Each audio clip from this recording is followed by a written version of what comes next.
आज हम class 12th यानी 12वीं कक्षा के इंटर परीक्षा में पूछे जाने वाले हिंदी के टॉप VBA क्वेश्चन लाए हैं, जिसमें हम यह प्रश्न है बातचीत चैप्टर से, जिसमें अधिकतर प्रश्न पूछे जाते हैं। इसमें 20 क्वेश्चन लाए हैं, जिसमें से 20 में से 20 क्वेश्चन आपको इस परीक्षा में तो पूछा नहीं जाएगा, लेकिन इसमें से हम कह सकते हैं कि 5 से 5 क्वेश्चन जरूर पूछा जाएगा। तो चलिए वीडियो शुरू करते हैं। पहला है, बातचीत शीर्षक निबंध के अनुसार जो कुछ मवाद या धुआं जमा रहता है वह भाप बनकर निकल पड़ता है, कैसे? तो इसमें 4 ऑप्शन दिया है। पहला, बहस करके, झगड़ा करके, बातचीत के जरिए और हंसने के जरिए। तो इसका आंसर हो जाएगा सी, हो जाएगा बातचीत के जरिए। बातचीत के जरिए ही जो शीर्षक बताते हैं कि कुछ भी अपवाद मतलब कि धुआं, कितना भी आप झगड़ लें, किसी से भी आप झगड़ लें, उसको आप व्यक्त करते हैं बातचीत के जरिए ही। तो पहला प्रश्न का उत्तर हो गया सी, यानी बातचीत के जरिए। अगला प्रश्न है, जरा आपको बैनर ऊपर कर लेते हैं। ठीक, अगला प्रश्न है जैसा काम वैसा परिणाम किस लेखक द्वारा रचित प्रशंसन है? तो जैसा काम वैसा परिणाम किस लेखक द्वारा रचित प्रहसन है? तो इसमें ऑप्शन दिया गया है रामधारी सिंह दिनकर और जयप्रकाश नारायण, बालकृष्ण भट्ट और मोहन राकेश। तो आप जाहिर सी बात है, चैप्टर चल रहा है बातचीत, तो बातचीत के लेखक हैं बालकृष्ण भट्ट। तो जैसा काम वैसा परिणाम किस लेखक द्वारा रचित है? तो इसका आंसर हो जाएगा सी, बालकृष्ण भट्ट। बालकृष्ण भट्ट द्वारा ही रचित है जैसा काम वैसा परिणाम। हम आते हैं अगला प्रश्न की ओर। तो बालकृष्ण के पिता का नाम क्या था? दोस्तों, आप लोगों को पढ़ाया गया होगा, आप लोग ट्यूशन करते हो तो आप लोगों को पढ़ाया गया होगा हिंदी कहानी में कि बालकृष्ण का पिता कौन है या उनका नाम क्या है।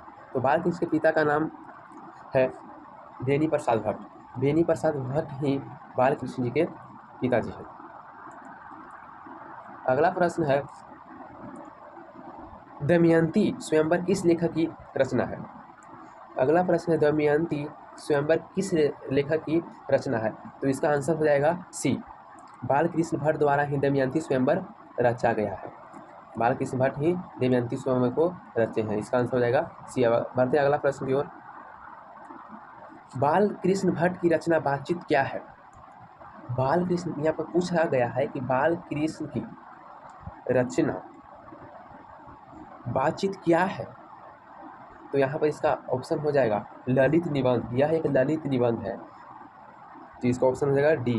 इसमें हम बताते हैं इसका आंसर डी सही हो जाएगा। ललित निबंध जो बालकृष्ण जी द्वारा बातचीत लिखा गया जो ललित निबंध है। अगला प्रश्न की ओर हम बढ़ते हैं।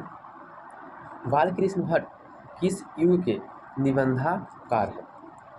बालकृष्ण भट्ट किस युग के निबंधकार है? तो इसका ऑप्शन हो जाएगा बी, भारतेंदी युग के निबंधकार है बालकृष्ण भट्ट, यानी बी, भारतेंदी युग के भारतेंदी युग के निबंधकार है बालकृष्ण भट्ट। आप लोग को याद रहेगा बालकृष्ण भट्ट किस युग के निबंधकार है, तो भारतेंदी। अगला प्रश्न, बालकृष्ण भट्ट का जन्म कहाँ हुआ था? मतलब कहाँ हुआ था ये नहीं है, सिर्फ बालकृष्ण भट्ट का जन्म हुआ था। तो बालकृष्ण भट्ट जी का जन्म हुआ था 23 जून 1844 ईस्वी को। 23 जून 1844 ईस्वी को बालकृष्ण भट्ट जी का जन्म हुआ था। 23 जून 1844 ईस्वी को बालकृष्ण भट्ट जी का जन्म हुआ था। अब अगला प्रश्न है, संयोगिता स्वयंवर रचना है। संयोगिता स्वयंवर रचना है, तो इसका ऑप्शन हो गया श्रीनिवास दास जी का। संयोगिता स्वयंवर रचना है श्रीनिवास दास जी का रचना है संयोगिता स्वयंवर। अगला प्रश्न है, कौन सी रचना बालकृष्ण भट्ट की है? इनमें से कौन सी रचना बालकृष्ण भट्ट की है? यहाँ पर है रेल का टिकट खेल, बी है कछुआ धर्म, सी में है रेणुका, डी में है प्राच्य विधा। तो यहाँ पर इसका ऑप्शन हो जाएगा ये, रेल का टिकट खेल। तो इसका ऑप्शन हो जाएगा ये, बालकृष्ण भट्ट जी का यह रचना है रेल का टिकट खेल। अगला प्रश्न जो 10वां प्रश्न है, आपको हम बताने वाला है सिर्फ 20 प्रश्न। तो अगला प्रश्न है, बालकृष्ण भट्ट ने कौन सा मासिक पत्र लिखना था? बालकृष्ण भट्ट ने कौन सा मासिक पत्र लिखना था? तो इसका ऑप्शन हो जाएगा सी, हिंदी प्रदीप। हिंदी पे, चूंकि ये हिंदी का लेखक है तो हिंदी पर भी हो सकता है, आपको अनुभव लगा सकते हैं, इस पर भी प्रश्न आ सकता है, ये प्रश्न आ सकता है। 11 प्रश्न है, रॉबिन्सन क्रूसो ने 16 बरस के उपरांत किसको मुख से एक बात सुनी? तो इसका ऑप्शन हो जाएगा ए, फ्राइडे के मुख से ही एक बात सुनी थी। अगला 12वां प्रश्न, वाच्य शीर्षक निबंध के निबंधकार कौन है? वाच्य शीर्षक निबंध के निबंधकार कौन है? तो इसका ऑप्शन सिंपल है, इसका आंसर हो जाएगा सिर्फ डी, इसका आंसर हो जाएगा डी। अगला प्रश्न है तेरा, बातचीत के माध्यम से बालकृष्ण भट्ट क्या बतलाना चाहते हैं? बातचीत निबंध यानी के माध्यम से, बातचीत के माध्यम से बालकृष्ण भट्ट क्या बतलाना चाहते हैं? तो इसका आंसर हो जाएगा ए, बातचीत की शैली। बातचीत की शैली को बालकृष्ण भट्ट बातचीत के माध्यम से बतलाना चाह रहे थे। अगला प्रश्न जो है 14वां, भट्ट जी को किसने अंग्रेजी साहित्य के एडिशन और स्टील श्रेणी में रखा? तो इसका ऑप्शन हो जाएगा सी, रामचंद्र शुक्ल जी ने ही बालकृष्ण भट्ट जी को एडिशन ऑफ स्टील की श्रेणी में रखा। अब आते हैं क्वेश्चन 15 की तरफ, बालकृष्ण भट्ट का निवास स्थान है, मतलब बालकृष्ण भट्ट जी रहते हैं कहाँ, उनका वह निवास स्थान पूछ रहा है। तो इसका ऑप्शन हो जाएगा बी, इलाहाबाद उत्तर प्रदेश में।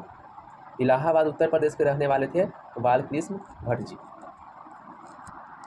अगला प्रश्न, बोलने से ही मनुष्य के रूप का साक्षात्कार होता है, यह किसने कहा था? यह था, बोलने से ही मनुष्य के रूप का साक्षात्कार होता है, यह किसने कहा था? और यह कहा था किसने? बेन जॉनसन ने। बेन जॉनसन ने ही कहा था कि बोलने से मनुष्य के साक्षात्कार होता है, मतलब बोलने से मनुष्य के रूप का साक्षात्कार होता है। तुम बोलोगे ना कि तुम्हारा रूप का साक्षात्कार कैसे होगा? अब बढ़ते हैं अगला प्रश्न की ओर, 17वां, असल बातचीत सिर्फ दो व्यक्तियों में ही हो सकती है, यह किसका मत है? असल बातचीत दो व्यक्तियों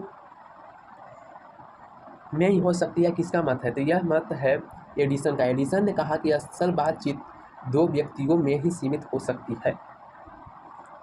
अगला प्रश्न, बातचीत से मन किस प्रकार का हो जाता है? बातचीत से मन किस प्रकार का हो जाता है? तो इसका ऑप्शन हो जाएगा सी, मन हल्का हो जाता है। अगर तुम बात कर लोगे तो मन हल्का हो जाएगा, बातचीत से मन हल्का हो जाता है।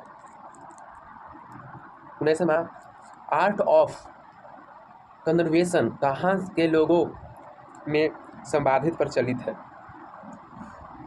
आर्ट ऑफ कन्वर्सेशन कहाँ के लोगों में सर्वाधिक प्रचलित है? तो इसका ऑप्शन हो जाएगा यूरोप। यूरोप में आर्ट ऑफ कन्वर्सेशन प्रचलित है, तो इसका ऑप्शन हो जाएगा सी, यूरोप। यूरोप में ही आर्ट ऑफ कन्वर्सेशन ज़्यादातर प्रचलित है। अब लास्ट क्वेश्चन है दोस्तों 20वां, बालकृष्ण किस काल के रचनाकार?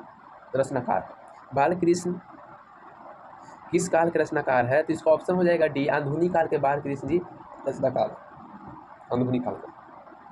तो आप लोग को हम जानते नहीं कितना याद हुआ होगा, पर हमारा वीडियो अच्छा लगेगा तो हमारे चैनल को लाइक कीजिएगा और सब्सक्राइब कीजिएगा कि और अच्छी वीडियोज़ पढ़ाई से रिलेटेड हम आपको पहुंचा सकें। तो अगला चैप्टर